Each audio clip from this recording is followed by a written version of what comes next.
So, lumabas na raw itong si it girl ni Kuya na si Gabby Garcia. Lumabas na siya kagabi.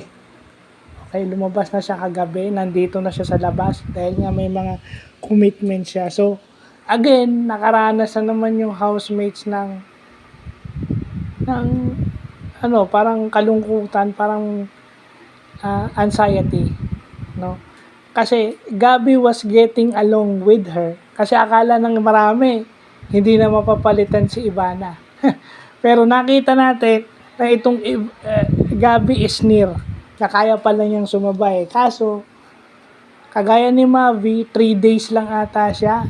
Pumasok siya Saturday, then lumabas siya ng Tuesday ng gabi. So, 3 days.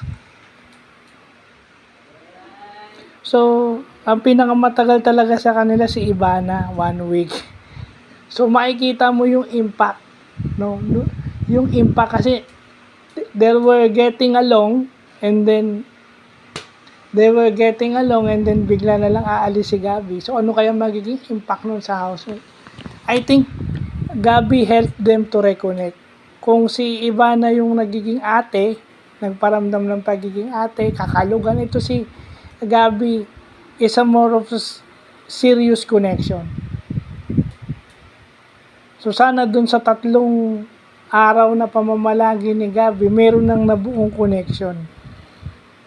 Yun yung dapat natin mahalaga, na dapat talaga may magbi-break sa atin, whether sa work or sa family. I mean, PBB just simply shows life na may tao na darating din aalis o mawawala.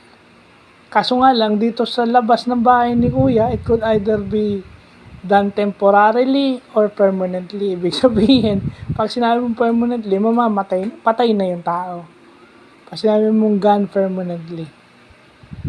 And people must cope up with their exits or them leaving this world or living ng bahay ni Kuya. Yung sinasabi nyo hindi kayo ma-attach, dapat aware kayo doon.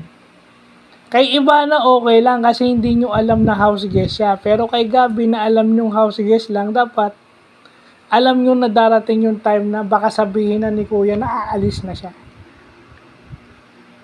Yeah, you could be attached, but you know, yung fact kasi na hindi na alam mo eh. Pag alam mo yung isang bagay, dapat ready ka na pwedeng mangyari yun anytime. Okay lang dun sa hindi mo alam, pero dun sa alam mo, hindi dapat dahilan yun. Lalo na si Gabby, na alam nilang house guest lang, anytime pwedeng umalis. Pwedeng lumabas ng bahay. So, hindi ka kasi makakapag-connect sa isang tao kung wala kang attachment. But you have to be ready for the circumstances. Yun ang tinuturo sa atin ngayon dito. So, yun lang po.